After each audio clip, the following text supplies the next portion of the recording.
ఇగో ఒక మాట అట్లా కాదు, గాడకి అంత పైకి వెళ్ళి ఇప్పుడు మన మసీదు కాడికి వెళ్ళి పెద్ద పైప్ లైన్ వేసారు. పెద్ద పైప్ లైన్ వేసి ఇప్పుడు మన రవీంద్రబాద్ స్కూల్ దాకా పెద్ద పైప్ లైన్ ఆడికి వెళ్ళి ఆ పెద్ద పైప్ లైన్ కి చిన్న పైప్ లైన్ దొంగించి మళ్ళీ పెద్ద పైప్ లైన్ వేస్తే అది ఎత్తి కొట్టదా ఎత్తి కొట్టది. అవునా కదా? ఇప్పుడు ఏ పని చేయమని కార్పొరేటర్ పని చేయమని చెప్పి మనం కూడా వద్దట్లేము కదా. పని చేయి, నువ్వు కరెక్ట్ చేయి. ఇప్పుడు ఇది చేసేదాన్ని నువ్వు కరెక్ట్ చేయి. నువ్వు ఓట్లు వేసినావు, నువ్వు సెకండరీ.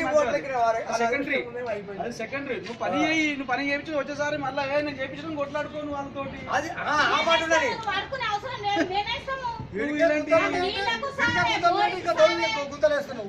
నీచమైన నికృష్టమైన జాతలు చేసుకుంటా అలా పైపులు వలిగిపోతున్నాయి. అలా పైపులు వలిగిపోతున్నాయి. అలా పైపులు వలిగిపోయి ఆ వాటర్ కాదు, అది ఎంత ఫుల్ వస్తుంది చూడదు వాటర్. ఇప్పుడు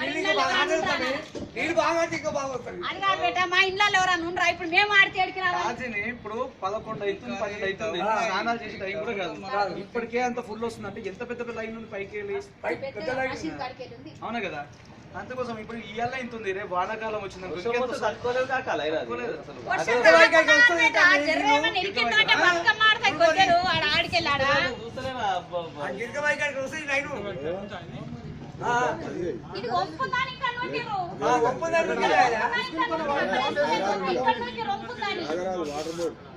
వానికి తీసుకొచ్చి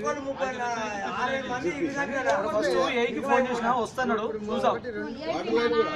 వాటర్ లైన్ కూడా ఫోన్ చేసి వచ్చినాక పిలిపిస్తాము, వస్తా అర్ధ గంటలు అన్నాడు. చూద్దాం, వచ్చేదాకా చూపించి మనం ఏం చేస్తున్నాడో మాట్లాడదాం. అర్థమైందా? ఏ ఫోన్ చేసినా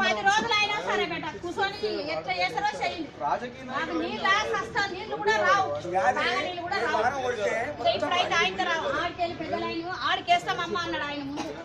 ఆడికేస్తాను, ఆడికే లాస్ట్ అయిన మేమందరం కలిసి చేద్దామంటే ఈ బస్సులు ఎవరు సరిగా కలవరు. అదే పెద్ద పైకి వస్తే మనిషికి మస్తు వస్తుంది. వాళ్ళు తల ఆయన వేసుకున్నారు, పెద్ద లైన్ ఆడికెళ్ళి వేసుకుందామంటే ఎవరు సపోర్ట్ చేయరు, ఎవరు సరి చేయలేరు. ఆడదాకా పోతాయి పైపులు, ఆడదాకా అక్కడ దాకా గేట్ దాకా లేదు. వస్తాయా కొనుక్కొని తాగుతున్నాం. వాసన చూసి తాగాలి. అలాగే వాటర్ వస్తున్నాయి లేదా వాసన చూసి తాగాలి. మొత్తం ఇల్లు అది కట్టి నుంచి అయితే మొత్తం పలిగిపోయి మొత్తం వారం రోజులు ఆయన జరిగే కట్టేది కదా. ఆయన రాలే, ఇల్లు కూడా వచ్చే ధర్మతేనా? కాగితాలు ఉన్నాయి కదా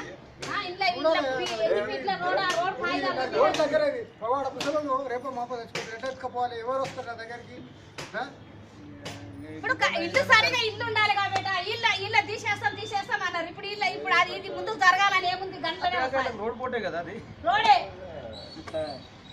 న్యాయం లేదు, లేను అని ఇట్లా దొక్కాలి. ఉన్నోడు ఇంకా పెద్దగా ఎదగాలి. గుడిసెలు వేసుకొని ఎంత గుంతలుంటే శ్రీరాము చెప్పారు అల్లుడు ట్రాక్టర్ తెచ్చి పోసి ఎంత పలకల్లో ఉండి కానీ గుడిసెలు వేసుకొని చెలకలు తునుక్కుంటా మా నాయన ఇగో కాక ఇద్దరం కలిసి గుడిసేస్తారు.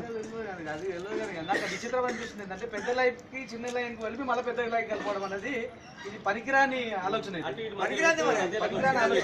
ఆలోచన లేక పని చేస్తుంది రాజు. వాళ్ళకు ఏదో ఒకటి పని కంప్లీట్ చేసే ఆలోచనలే ఉన్నారు. పర్ఫెక్ట్ గా చేసాము, పకడ్బందీగా చేసామనే ఆలోచన లేరు. కొన్ని పెట్టిండు అది ఎక్కువ తీసుకోపోతే నడమ గుంతుందా నిండాక ఈ పైపులు దంతాయా ఎత్తుతాయంట. ఇంత నీళ్ళు అయితే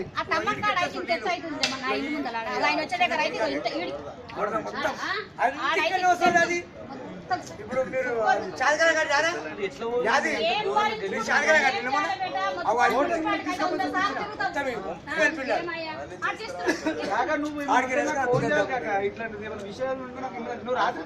రాత్రి ఫోన్ చేసిండు, కాక ఫోన్ చేసిండు, ఇట్లా ఉంది భాస్కర్ అంటే కాక పొద్దున వస్తా కాక అని చెప్పినాను. అట్లానే రావాలి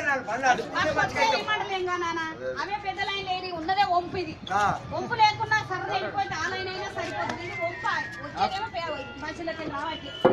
మేము ఎట్లా భరించుకోవాలి? నీళ్ళు లేవాలి. ఇక్కడ మా కాక మాత్రం ఇప్పటికి ఇట్లా గట్టిగా ఉంటుంది